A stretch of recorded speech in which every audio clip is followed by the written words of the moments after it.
राजकीय महाविद्यालय रोहर, विषय इतिहास।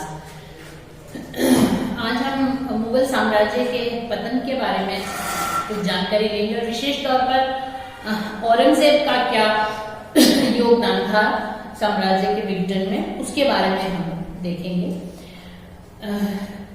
बाबर द्वारा जो साम्राज्य स्थापित किया गया था वो अकबर के समय में अपनी पराकाष्ठा पे था और अकबर वास्तव के मायने में शासक था पूरे साम्राज्य का और सभी जाति भिन्न भिन्न लोगों का।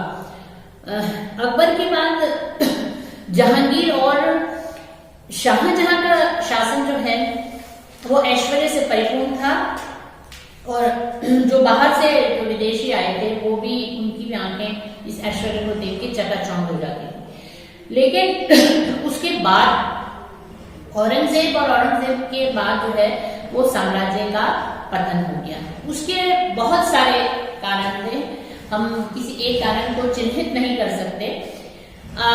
मूलतः अगर हम देखें तो मुगल साम्राज्य के पतन में औरंगजेब का क्या योगदान था, इसमें सबसे पहला जो पॉइंट हम पिन पॉइंट कर सकते हैं या कह सकते हैं वो औरंगजेब की धर्मांधता।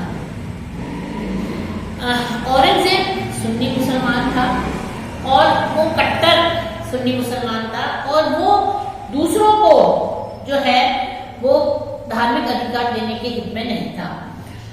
उसके द्वारा जो है जो भी कानून बनाए गए वो कुरान के आधार पर कानून बनाए गए। उसको ये बात समझ में नहीं आई कि भारत जो है वो भिन्न भिन्न जातियों का, धर्मों का देश है। उसने जो है वो सुन्नी धार्मिक कानून लागू करने की कोशिश की और इससे ये हुआ कि भारत के अंदर जो हिंदू प्रजातियां थी वो उनके अंदर विद्रोह प्रबल हो गया।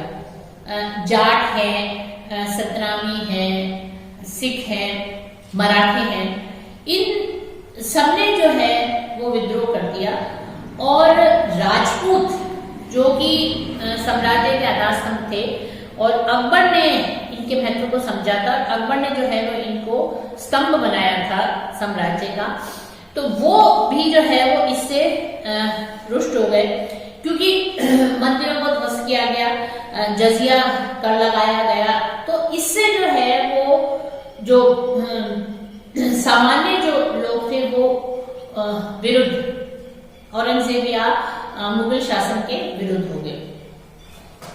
दूसरा इसका कारण हम मान सकते हैं कि औरंगजेब की जो शक करने की प्रवृत्ति थी वो भी बहुत हद तक जो है वो पतन के लिए जिम्मेवार थी। चूंकि औरंगजेब ने स्वयं ने अपने भाइयों की हत्या कर अपने पिता को कैद कर शासन किया था, तो शायद औरंगजेब को ये लगता हो कि उसकी संतान भी उसके साथ ऐसा ना करे, तो वो जो है वो अपनी संतान पर भरोसा नहीं करता था और ये कहा जाता है कि उसके द्वारा जो है वो ये भी पीछे लगाए गए, गुप्तचर भी उसके बच्चों के पीछे लगाए गए और इसी शक के कारण जो है उसका पुत्र अकबर जो है वो राजपूतों से जाकर मिल गया था। तो ये इस प्रवृत्ति से क्या हुआ कि उसने जो है वो सत्ता या सारी पावर जो है वो सेंट्रलाइज कर दी, उसका केंद्रीकरण कर दिया। उसने न तो अपनी संतान पर विश्वास किया न अपने अधिकारियों पर।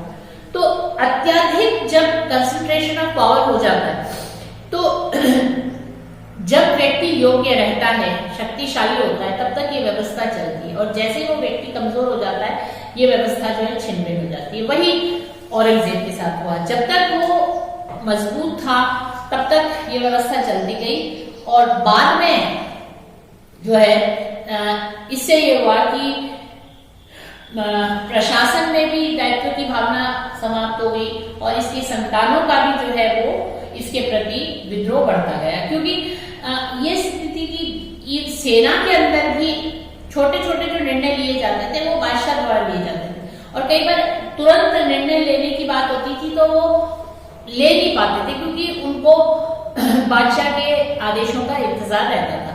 तो इस तरीके से जो है वो जैसे ही औरंगजेब की पकड़ जो है वो कमजोर हुई, सारी व्यवस्था जो है वो छिन्न भिन्न हो गई। फिर दूसरा कारण हम ये कर सकते हैं कि औरंगजेब के प्रशासन में कई सारे दोष थे। एक तो औरंगजेब ने एक तंत्रीय शासन प्रणाली स्थापित की गई थी। उसने सारा सेंट्रलाइज कर रखा था। जब तक वो था, जैसे जैसे वो वृद्ध होता गया, जो है वो सत्ता पे पकड़ उसकी कमजोर होती गई। और उसके अतिरिक्त जो है उसने एक तो अत्याधिक केंद्रीकरण किया हुआ था, दूसरा जो है वो हर चीज पर उसने धर्म का रंग चढ़ा रखा था। जो भी निर्णय लिए जाते थे वो सारे इसके आधार पर लिए जाते थे।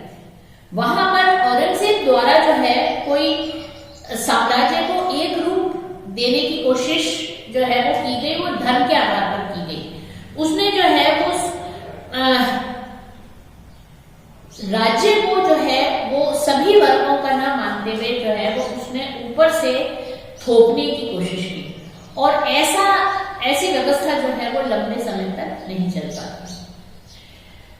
फिर एक और महत्वपूर्ण कारण हम मान सकते हैं वो औरंगजेब की दक्षिण नीति।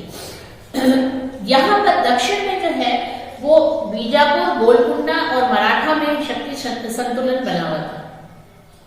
इसलिए मुगल से जो है वो इनका सीधा झगड़ा नहीं होता था, वो आपस में बैलेंस करते थे एक दूसरे को। अब औरंगजेब ने चूंकि शिया थे तो उसने जो है बीजापुर और गोलकुंडा की शक्ति को नष्ट कर दिया। उससे नष्ट कर दिया तो अब क्या हुआ, मराठा शक्तिशाली हो गए, और अब मुगलों का सीधा सीधा जो संघर्ष है वो मराठाओं के साथ हो गया। तो इससे और औरंगजेब ने जी तोड़ कोशिश की, लेकिन वो मराठाओं की शक्ति का त्रास नहीं कर पाया, और इस एक नासूर बन गया। उसको जो है वो लंबे समय तक खुद के और अधिकारियों के साथ उसको दक्षिण में रहना पड़ा। तो उससे ये हुआ कि दिल्ली में सत्ता जो है कमजोर हो गई। फिर पांचवा कारण हम बता सकते हैं कि औरंगजेब द्वारा जो है वो कर में वृद्धि की गई। इससे पहले जो राजस्व एकत्रित होता था वो राज्य के अधिकारियों द्वारा होता था, और औरंगजेब ने ठेकेदारी प्रथा शुरू की। इसमें ठेके पे दे दिया गया। ठेके पे देने का मतलब ये है कि जो लोग राजस्व एकत्रित कर रहे हैं वो भ्रष्ट हो गए, उन्होंने ज्यादा से ज्यादा राजस्व एकत्रित कर खुद के पास रखना शुरू किया। तो इससे किसानों की स्थिति जो है वो बहुत जो है दयनीय हो गई। राज्य के पास भी आय नहीं आ रही है और किसान भी जो है वो, तो इससे जो है वो असंतोष की आग जो है वो सब जगह भड़क गई।